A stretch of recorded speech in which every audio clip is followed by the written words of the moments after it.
wonderful people. Happy New Year to each and everyone. Today I'm gonna show you how I enjoy my pizza from scratch, how I make it. So let's get into the ingredients. I have here some flour. I've added some nutmeg, grounded nutmeg. I add some salt to it. I'm going to add some oil, that is olive blend oil. I'm just adding a teaspoonful of the oil. I stir together. I've already prepared my activated yeast. I used some sugar and warm water to activate the yeast, so I add the mixture and I stir to make my dough. So this is how my dough is. It's not too hard and it's not too soft. So I'm going to cover this and leave it for like 3 minutes for it to activate the gluten in it so that I will knead. It's ready, so I sprinkle some flour on my workstation. I'm gonna knead this for like a minute so that it can activate more gluten in it, and then I'm going to keep for like 2 hours. So as you can see, I am kneading my dough. It is ready neatly. I tuck in, tuck out so that it can knead beautifully. The dough is ready. I will sprinkle some oil on it so that it will not stick in my mixing bowl. And then I'm gonna cover this and keep it for like 2 hours. I'll keep it aside for 2 hours. These are the toppings I'm gonna use for my pizza. I'm using chicken and some scotch bonnet. This is my tomato sauce. Our dough is ready after 2 hours, so I'm just sprinkle some flour on my workstation. I put my dough in. It is beautifully soft and it has activated gluten and it's very nice, easy to work with. So with the help of my dough cutter, I'm gonna cut it into two. I'm making two sizes, one 8-inch and another one 10-inch. So as you can see, I try to spread it, and then I'm going to use my rolling pin to roll it into a round shape so that it can fit perfectly into my pan.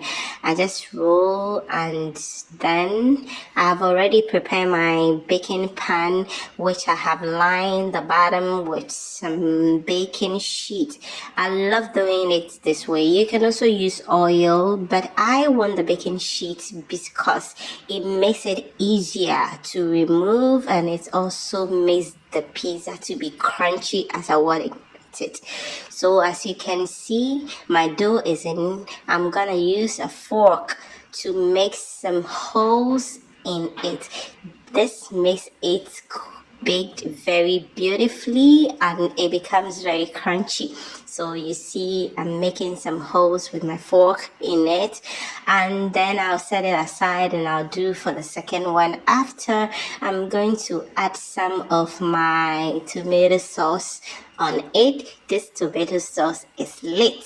I prepare it, fry it with oil, tomatoes and some herbs so that it can make my pizza comes out very nice.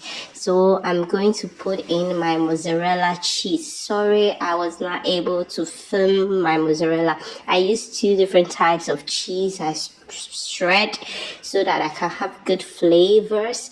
I'm putting on my toppings, my scotch bonnet, my green bell pepper, my chicken breast that has already been prepared.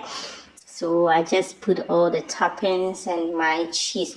I add a lot of cheese onto my pizza because I want it to be moist and stretchy. Oh my god, I want it to draw nicely. I'm going to put on some oregano. This is dry oregano leaves and it gives it a very nice flavor.